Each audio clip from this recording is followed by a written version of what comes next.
सीजीटेट एवं शिक्षक भर्ती परीक्षा पर्यावरण अध्ययन कक्षा 1 से 5वीं के शिक्षकों हेतु। परिवार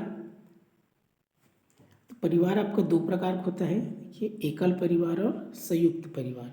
एकल परिवार में माँ बाप और उनके बच्चे होते हैं, जबकि संयुक्त परिवार में दादा दादी, चाचा, बुआ, माँ बाप और उनके बच्चे होते हैं, या नाना नानी, मामा मामी, मौसी, माँ बाप और बच्चे होते हैं।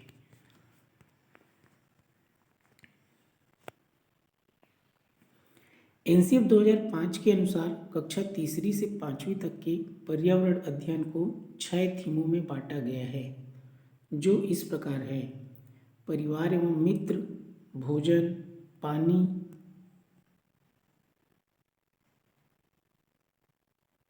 आवास, यात्रा, चीज़ें जो हम बनाते और करते हैं। परिवार एवं मित्र की उप थीम है संबंध, कार्य, खेल, जानवर, पौधे।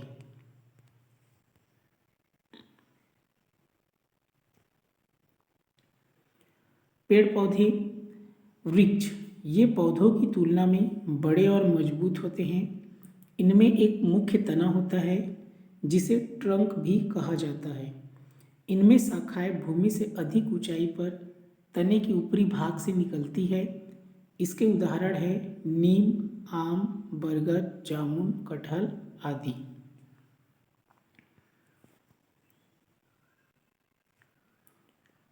झाड़ी, ये मध्यम आकार के पौधे होते हैं।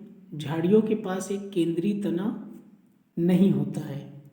इनमें शाखाएं तने के आधार के पास से, यानी भूमि के पास से निकलती है। इसकी कई शाखाएं होती है जो जमीन के करीब होती है।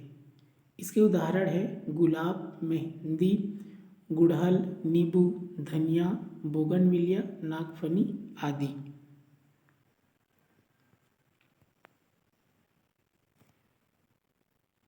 शाक, इनका आकार छोटा होता है। इनका तना कोमल और हरा होता है। इनमें अधिक शाखाएं नहीं होती है। इसके उदाहरण है पालक, सरसों, गेहूं, बैगन, पुदीना, धान आदि। ध्यान देंगे, ये सब एग्जाम में आता है। तो आपको वृक्ष, उसका ये घास, झाड़ी, इन सब में अंतर करने आना चाहिए। घास का पौधा जितना जमीन के ऊपर होता है उससे कहीं ज़्यादा जमीन के अंदर फैला हुआ होता है। घास की जड़ें बहुत मजबूत होती है। इन्हें खुरपी से खोद कर निकाला जा सकता है। पौधे के कुछ अन्य प्रकार: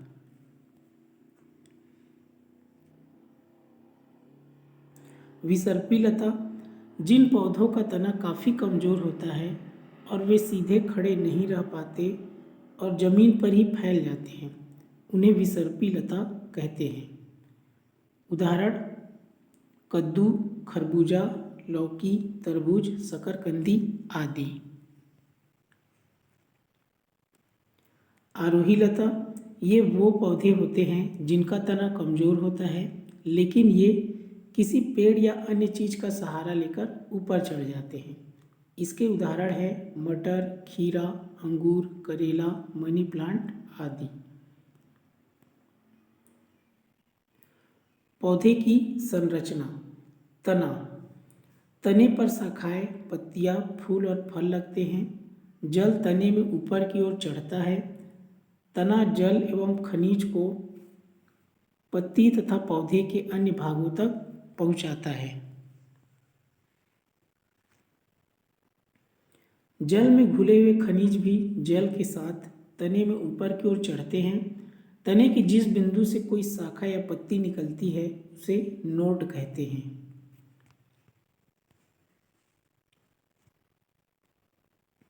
पत्ती का वह भाग जिसके द्वारा वह तने से जुड़ी होती है पर्णवृंत कहलाता है।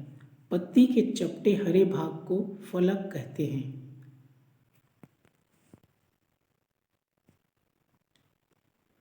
पत्ती की रेखित संरचनाओं को सिरा कहते हैं। पत्ती के बीच में एक मोटी सिरा होती है जिसे मध्य सिरा कहते हैं। पत्तियों पर सिराओं द्वारा बनाए गए डिजाइन को सिरा विन्यास कहते हैं। अगर यह डिजाइन मध्य सिरा के दोनों ओर जाल जैसा दिखाई देता है तो यह सिरा विन्यास जालिका रूपी कहलाता है। तुलसी, धनिया और गुड़हल की पत्तियों में सिरा विन्यास जालिका रूपी होता है।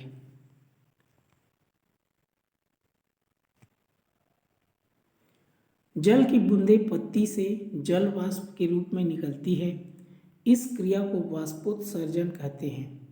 वाष्पोत्सर्जन के जरिए पौधे बड़ी मात्रा में जल को वायुमंडल में छोड़ते हैं। पत्ती जल का उपयोग अपना भोजन बनाने के लिए करती है। पत्तियों से जल की कुछ मात्रा में कमी वाष्पोत्सर्जन के द्वारा होती है। इसको ध्यान देंगे, इंपॉर्टेंट है। पत्ती में मंड स्टार्च पाया जाता है। कच्चे आलू में भी मंड उपस्थित होता है। जड़, जड़ें मिट्टी से जल का अवशोषण करती है। जड़ पौधे की मिट्टी में जमाए रखती है। गाजर, मूली, शकरकंद, सलजम एवं टपियोका आदि जड़ें होती है जिन्हें हम खाते हैं। ध्यान देंगे, इंपॉर्टेंट है, एग्जाम में ये आता है। जड़,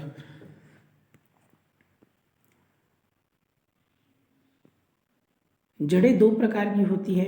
मूसला जड़ कुछ पौधों की एक मुख्य जड़ होती है और उससे कई अन्य जड़ निकलती है। इस प्रकार की जड़ को मूसला जड़ कहते हैं। मूसला जड़ जमीन में अधिक गहराई तक जाती है। इसके उदाहरण है चना, चुकंदर, मटर, मूली, गाजर, अंगूर, आम, सरसों आदि। आपको एग्जाम्पल याद होना चाहिए जो है, जैसे ये मूसला जड़ है, ये सब।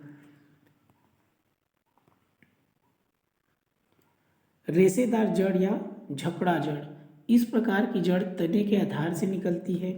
इस प्रकार की जड़ें जमीन में अधिक गहराई तक नहीं जाती है। ये जमीन में चारों तरफ फैल जाती है।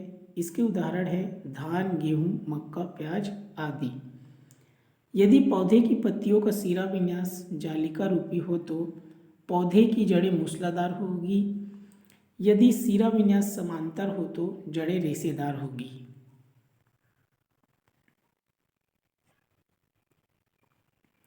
पुष्प, फूल। फूल पौधे के प्रजनन अंग। पुष्प दो प्रकार के होते हैं, एक लिंगी पुष्प और उभयलिंगी पुष्प। एक लिंगी पुष्प वह पुष्प होता है जिनमें केवल एक पुंकेसर पुरुष प्रजनन अंग या स्त्री केसर महिला प्रजनन अंग संरचना होती है। इसके उदाहरण है पपीता, खजूर, मक्का, तरबूज और साइकस। एग्जाम्पल आपको इम्पॉर्टेंट है, एक लिंगी पुष्प है, ये एग्जाम्पल आपको उसका याद होना चाहिए। उभयलिंगी पुष्प वह पुष्प होता है जिसमें नर और मादा प्रजनन अंग संरचना होती है। इसके उदाहरण है धतूरा, गुड़हल, गुलाब, ट्यूलिप, सरसों, सूरजमुखी और लिली।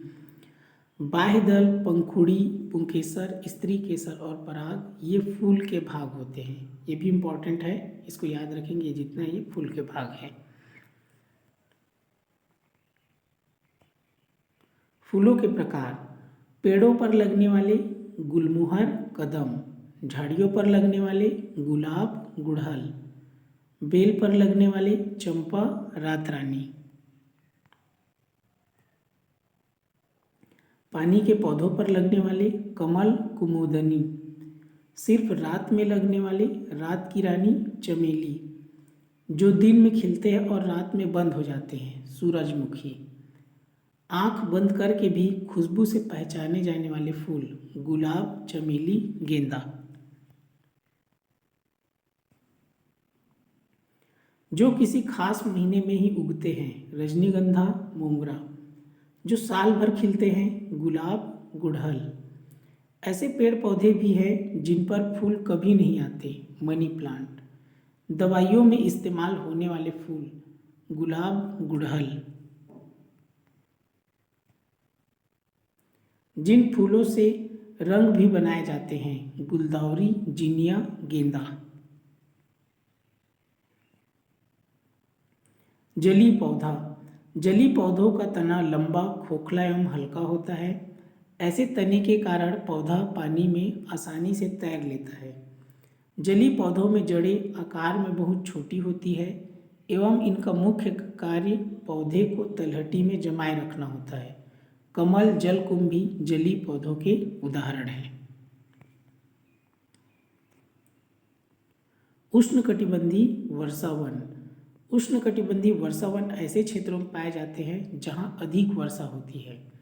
भारत में उष्णकटिबंधीय वर्षावन पूर्वी हिमालय, पूर्वोत्तर राज्य, असम, अरुणाचल प्रदेश, नागालैंड, मेघालय, मणिपुर, मिजोरम, त्रिपुरा आदि में, पश्चिमी घाट, नीलगिरी, तमिलनाडु, केरल, कर्नाटक, लक्षद्वीप तथा अंडमान निकोबार द्वीप में पाए जाते हैं। उष्णकटिबंधीय वर्षावन में जैव विविधता की अधिकता होती है। ये इंपॉर्टेंट है, याद रखेंगे। जैव विविधता की अधिकता होती है कहाँ? उष्णकटिबंधीय वर्षावन में। जैव विविधता को अंग्रेजी में बायोडाइवर्सिटी कहते हैं। यह दो शब्दों से मिलकर बना है, बायो और डाइवर्सिटी। बायो का अर्थ होता है जीवित वस्तुएं, डाइवर्सिटी का अर्थ होता है विभिन्न प्रजातियां, अर्थात जीवों की विभिन्न प्रजातियों का एक ही स्थान पर पाया जाना जैव विविधता कहलाता है। इंपॉर्टेंट, इसको याद रखेंगे। जैव विविधता शब्द का सर्वप्रथम प्रयोग 1985 में WG रोजेन ने किया था।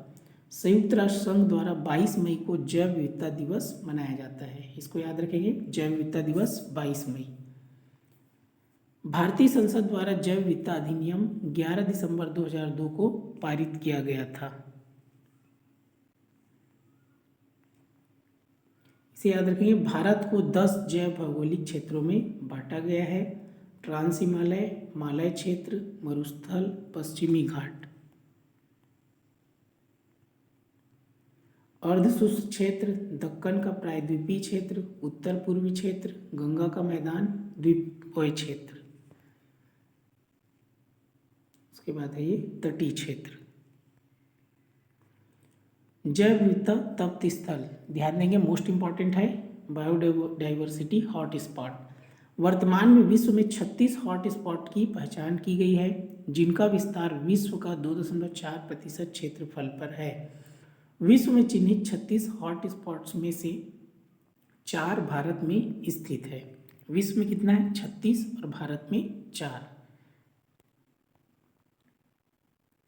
विश्व के कुछ प्रमुख बायोडाइवर्सिटी हॉटस्पॉट हैं: अटलांटिका वन, पूर्वी मलेशियाई द्वीप समूह, दक्षिण पश्चिम चीन के पर्वत, मेडागास्कर के द्वीप समूह, मध्य अमेरिका, कोलंबिया चोको, मध्य चिली, पूर्वी हिमालय, पश्चिमी घाट, श्रीलंका, इंडो बर्मा आदि। मोस्ट इम्पॉर्टेंट, एग्जाम में आता ही है, भारत के प्रमुख हॉटस्पॉट क्षेत्र। तो ये 4 है, याद रखेंगे। भारत में 4 है: इंडो बर्मा क्षेत्र, हिमालय क्षेत्र, पश्चिमी घाट, सुंडालैंड। तो इसको तो आप याद रखेंगे ही।